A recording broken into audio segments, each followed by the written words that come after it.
warahmatullahi wabarakatuh. Nama saya Sarfa Tudiana, NIM saya 2820548. Saya dari Prodi Manajemen, Fakultas Ekonomi dan Bisnis. Di sini saya akan menjelaskan dari materi mata perkuliahan perpajakan untuk memenuhi ujian akhir semester dari dosen pengampu.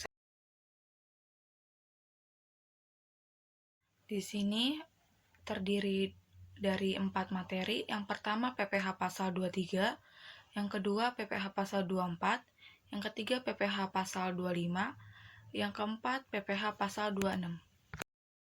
Yang pertama ada PPh pasal 23, pengertiannya ketentuan dalam pasal 23 UU PPh mengatur pemotongan pajak atas penghasilan yang diterima wajib pajak dalam negeri dan bentuk usaha tetap yang berasal dari modal, penyerahan jasa, atau penyelenggaraan kegiatan selain yang telah dipotong pajak penghasilan 21 yang dibayarkan, disediakan untuk dibayarkan, atau telah jatuh tempo pembayarannya oleh badan pemerintah, subjek pajak dalam negeri, penyelenggaraan kegiatan, bentuk usaha tetap, atau perwakilan perusahaan luar negeri lainnya.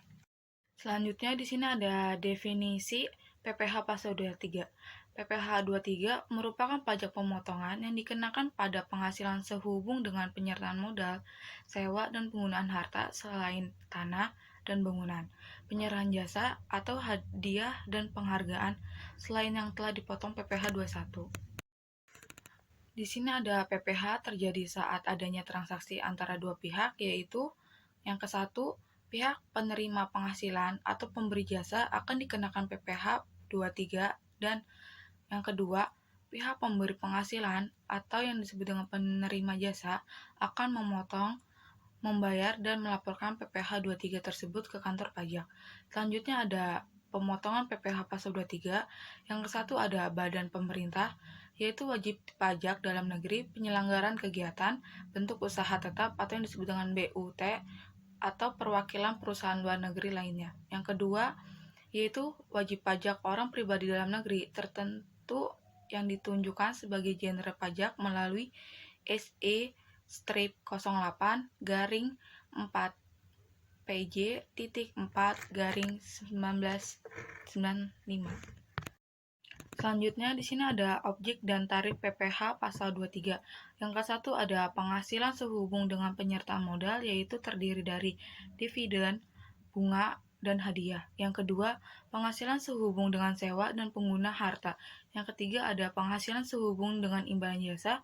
Yang keempat ada penghasilan atas imbalan jasa lainnya atau yang disebut dengan PMK nomor 141-PMK-03-2015 sebanyak 62 jasa. Selanjutnya, di sini kita membahas tentang perhitungan PPh pasal 23. PPh pasal 23 sama dengan tarif pajak kali penghasilan. Perhitungan PPh 23 dilakukan dengan mengambil tarif pajak dengan dasar pengenaan pajak atau yang disebut dengan DPP atau jumlah bruto dari penghasilan yang ditetapkan. Proses perhitungan tersebut dapat diilustrasikan. Selanjutnya, di sini ada PPh pasal 23 yang harus dibayar sama dengan 200% kali PPh 23 terutang. Di sini, dalam hal wajib pajak, badan yang menerima atau memperoleh penghasilan tidak memiliki nomor pokok wajib pajak atau yang disebut dengan NPWP, besarnya tarif pemotongan adalah lebih tinggi 100% sebagai denda dari tarif yang telah ditentukan. Selanjutnya, di sini ada materi kedua, yaitu membahas tentang PPh pasal 24. Di sini definisi dari PPh pasal 24 yaitu pajak yang dibayar atau terutang di luar negeri atas penghasilan dari luar negeri yang diterima atau diperoleh wajib pajak dalam negeri boleh dikreditkan terhadap pajak yang terutang berdasarkan Undang-Undang PPh dalam tahun pajak yang sama. Selanjutnya, pengkreditan dilakukan dalam tahun pajak digabungkannya penghasilan dari luar negeri dengan penghasilan di Indonesia dengan tujuan menghindari pemajakan berganda. Selanjutnya di sini akan membahas tentang prosedur dari PPh pasal 24, yaitu permohonan disampaikan kepada Dirjen Pajak ketika penyerahan SPT PPh dengan melampirkan sebagai berikut.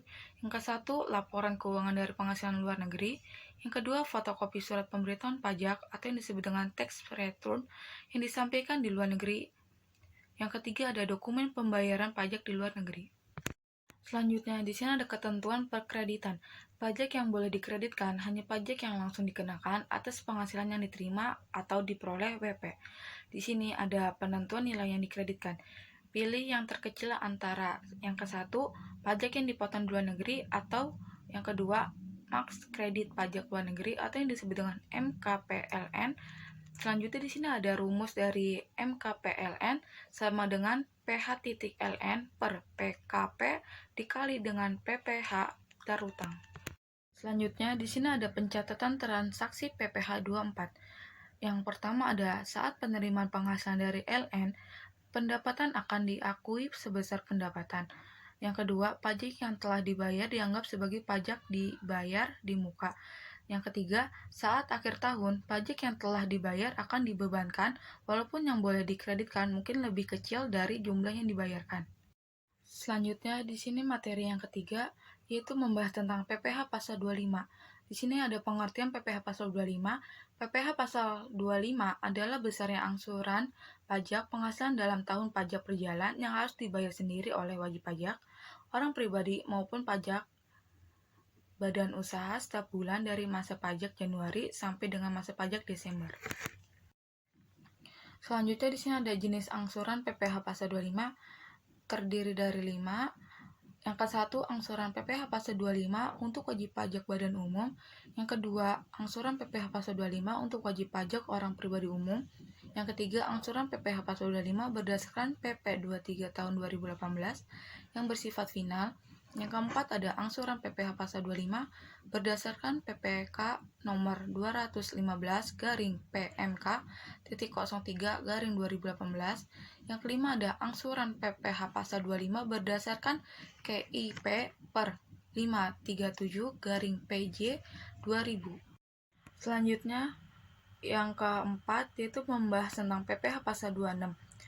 Menurut Undang-Undang Nomor 36 Tahun 2008, PPH pasal 26 adalah pajak penghasilan yang dikenakan atas penghasilan yang dibayar pajak luar negeri dari Indonesia selain untuk usaha tentang BUT di Indonesia. Selanjutnya di sini ada definisi PPH pasal 26, yaitu definisi negara domisili dari wajib pajak luar negeri selain yang menjalankan usaha atau melakukan kegiatan usaha melalui bentuk usaha tetap di Indonesia adalah negara tempat tinggal atau tempat kedudukan wajib pajak luar negeri yang sebenarnya menerima manfaat dari penghasilan tersebut atau yang disebut dengan beneficial owner.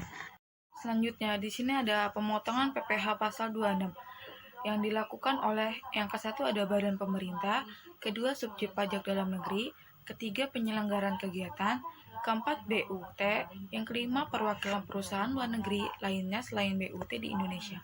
Selanjutnya di sini ada pengecualian PPH pasal 26 yang terdiri dari dua bagian. Yang ke-1 ada BUT dikecualikan dari pemotongan PPH pasal 26 apabila penghasilan kena pajak sesudah dikurangin pajak penghasilan dari BUT ditanamkan kembali di Indonesia.